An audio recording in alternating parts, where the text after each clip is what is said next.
Marcelo Bielsa is one of the most intriguing, enigmatic, insane football coaches ever to walk the earth. I am very happy that this began. He's the current manager of Leeds United. It's his first job in England after a career lasting more than 3 decades. So many of the managers that we consider at the forefront of the game today, Pep Guardiola, Mauricio, Pochettino, regard him as one of the biggest influences on their career. My admiration for Marcelo Bielsa is huge. For me, it's the best coach in the world. He's one of the best managers in the world, and he's like my father.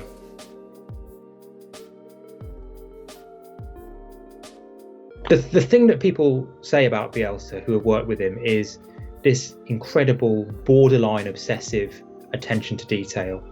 Every scenario that could possibly arise on a football pitch, he will have mapped out. There's a famous quote from him that he said, if players weren't human, I'd never lose. The players that have worked under Bielsa talk about the incredible intricacy with which he details tactical systems.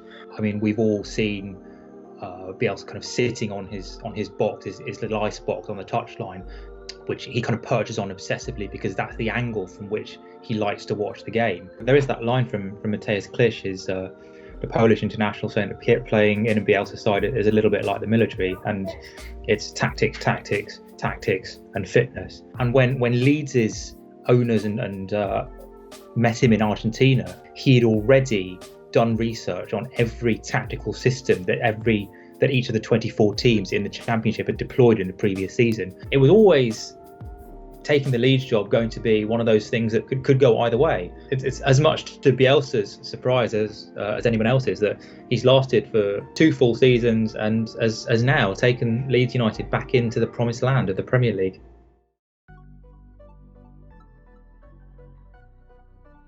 But the whole Spygate thing happened when Derby County, I guess one of Leeds' rivals for promotion, noticed somebody spying on their training session. And I think the most startling thing of all was that instead of kind of throwing up a smokescreen, denying it or obfuscating or trying to change the subject, Marcelo Bielsa essentially came out and said, yep, we spied on them.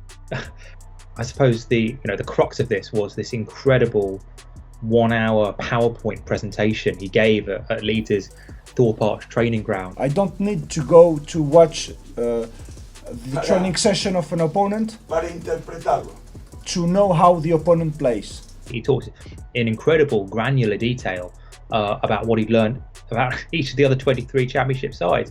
I think ultimately this was one of those kind of confected scandals that ended up cementing Bielsa's legend more than anything.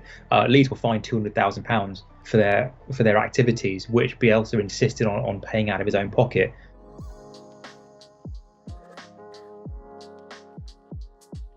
The term fallen giant is often used about Leeds, and with good reason. It's one of English football's iconic names, and in the 60s and 70s under Don Revie, really played a sort of football and created an iconic team that still, I think, evokes a lot of memories today.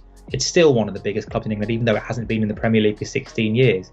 That Ellen Road is still one of the stadiums that opposition teams least want to go to. That its fan base is still huge and passionate and driven and devoted, despite everything they've been through over the last couple of decades.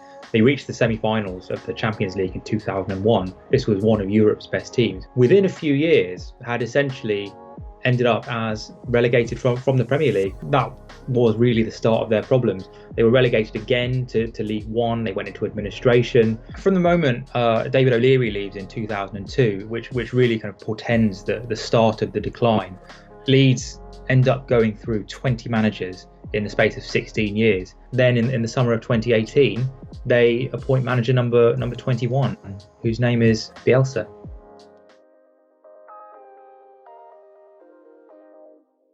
The first thing that we can expect from Bielsa's Leeds side in the Premier League is that he will stay loyal to the players that got him there in the first place. The core of that side, Calvin Phillips, Patrick Bamford, Klich, Stuart Dallas, they will be attuned to his style and his philosophy in a way that could make them a very strong and I guess, very capable force in the Premier League. But I think what we can say with confidence is that it will be entertaining, it will be compelling, it will be the sort of football that gets people, you know, onto their sofas to watch, or gets them through the turnstiles, assuming fans are allowed in the grounds by next season. It's going to be one of the great Premier League dramas. And for all the people that have said, how is Bielsa going to cope with the Premier League, the real question is the Premier League ready for Bielsa?